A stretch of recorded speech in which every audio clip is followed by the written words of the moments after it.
तमाम तारीफें उस क्रिएटर के लिए जिसने इस यूनिवर्स को एक मकसद के तहत पैदा किया है।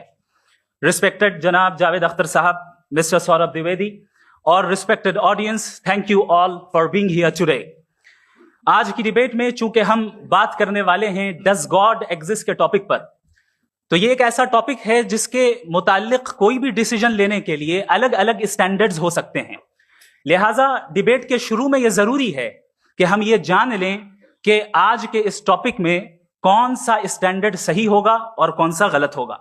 सबसे पहला स्टैंडर्ड जिसे मैं समझता हूं कि हमारे रिस्पेक्टेड जनाब जावेद अख्तर साहब बड़ी तेजी के साथ उसकी तरफ लपकेंगे, वो है साइंस। जबकि साइंस दर हकीकत खुदा के एग्जिस्टेंस को डायरेक्टली साबित करने या उसके एग्जिस्टेंस को डिनाई करने के लिए स्टैंडर्ड नहीं बन सकती।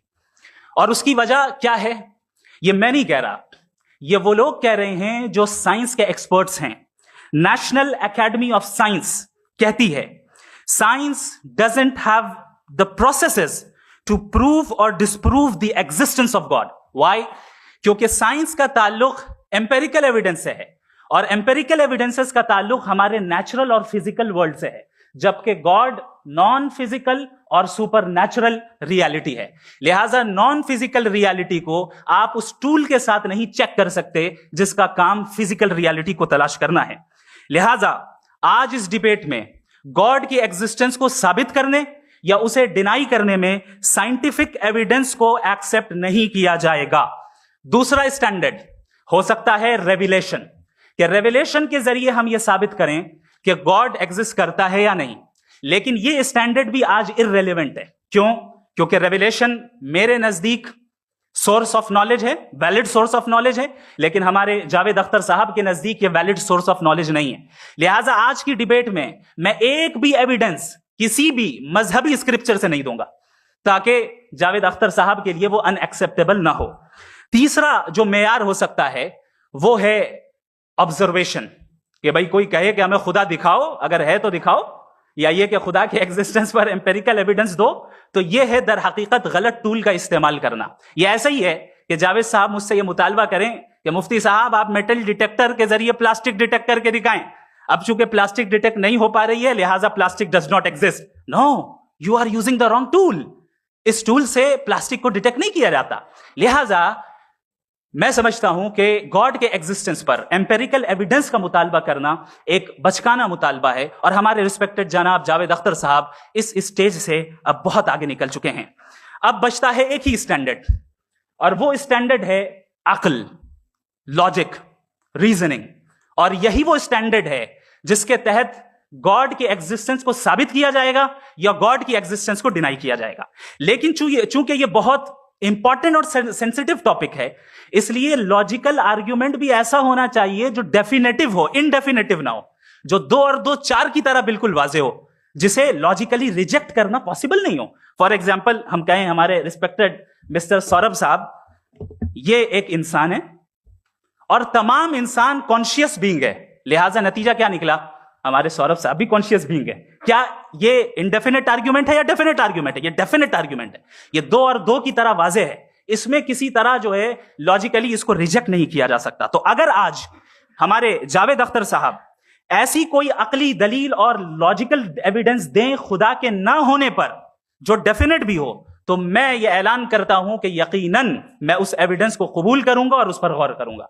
लेकिन साथ में यह भी ऐलान कर देता हूं प्रेडिक्शन के तौर पर कि ऐसा कोई डेफिनेट आर्गुमेंट कोई नहीं पेश कर सकता।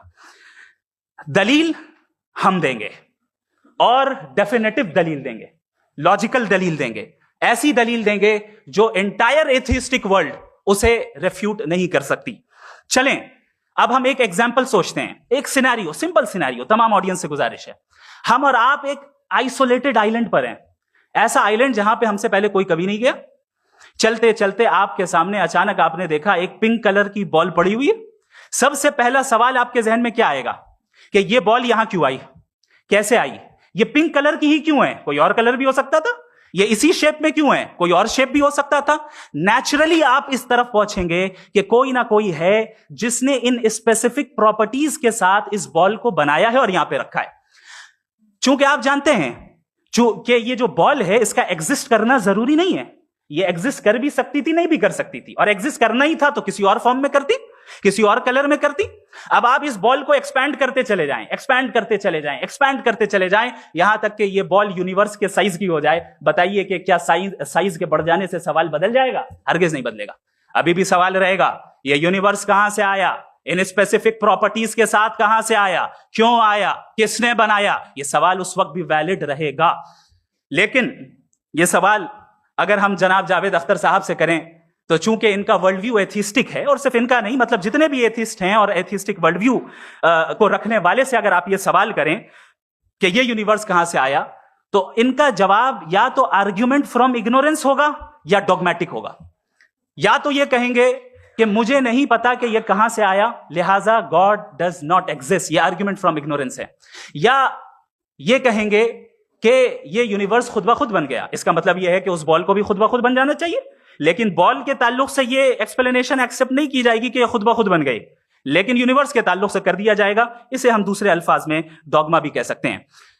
دوسری چیز, ہمارے جاوید اختر صاحب ضرور گاڈ آف گیپس کی مثال بھی ضرور دیں گے, اور مثال دیں گے کہ پہلے زمانے میں بجلیاں کڑکتی تھی تو لوگوں نے کسی ایک خدا کی طرف, اور بارش ہوتی تھی تو دوسرے خدا کی طرف منسوب کر دیا, ان کے پاس دلیل نہیں تھی. یہ ہمارا ورلڈ ویو ہے ہی نہیں, یہ ہمارا ورلڈ ویو ہے ہی نہیں, کیونکہ نیچرل فینومینا کے پروسیس کی انٹرپریٹیشن کو جان لینے سے یہ کہاں سے ثابت ہو گیا کہ گاڈ ایگزسٹ نہیں کرتا ہے. اس پر میں انشاءاللہ ابھی آگے بات کروں گا.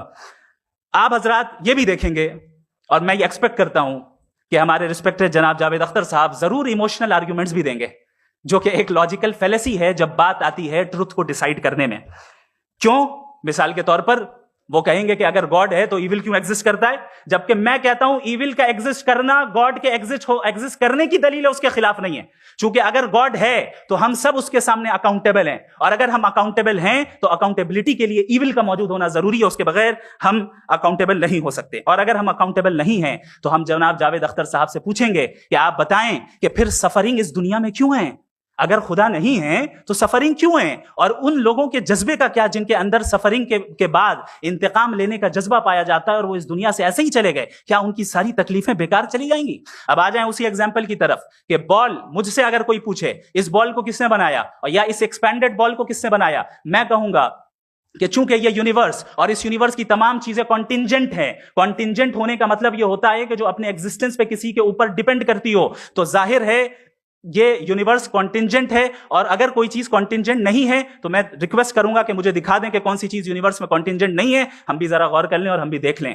اور جب کانٹینجنٹ چیزیں موجود ہیں تو فلاسفرز کی اصطلاح کے مطابق, ہم اس ٹرمینالوجی کے مطابق ہم اس جگہ تک پہنچتے ہیں اور اس ہستی تک پہنچتے ہیں جسے نیسیسری بینگ کہا جاتا ہے, کہ یہ وہ نیسیسری بینگ ہے جس کا موجود نہ ہونا ناممکن ہو. چونکہ اگر یہ موجود نہ ہو تو ساری چیزیں ایگزسٹنس میں آئیں گی ہی نہیں, اور یہ ساری کانٹینجنٹ چیزیں اسی کے اوپر ڈیپینڈ کرتی ہیں. اب اگر آپ یہ سوال کرتے ہیں کہ پھر اس ہستی کو کس نے بنایا, پھر اس کا کاز کیا ہے, پھر اس کا کاز کیا ہے, پھر اس کا کاز کیا ہے, اور اینڈلیسلی چلے جائیں, اسے ہم کہتے ہیں انفینٹ ریگریس آف کازز, جو کہ لاجیکل فیلیسی ہے. کانسیپچولی انفینٹی پاسبل ہے. مثال کے طور پہ نیومیریکلز 1 2 3 گنتے چلے جائیں, انفینٹ نمبرز ہیں. میں کانسیپچولی بات نہیں کر رہا, پریکٹیکلی ریالٹی میں ثابت کر کے دکھائیں کہ infinite regress of causes possible ہیں یا نہیں. اگر پاسبل ہیں تو ہم مان لیں گے, مثال دے دیں, اور پاسبل نہیں ہے تو ایک ہی آپشن بچتا ہے جسے ہم کہتے ہیں نیسیسری بینگ. ایسی نیسیسری بینگ جو انڈیپینڈنٹ ہے, چونکہ اگر وہ ڈیپینڈنٹ ہوئی تو وہ نیسیسری نہیں رہے گی. ایسی انڈیپینڈنٹ بینگ جو اٹرنل ہے, اگر وہ اٹرنل نہیں ہوگی, اس کی بگننگ ہوگی تو وہ خود کانٹینجنٹ ہے.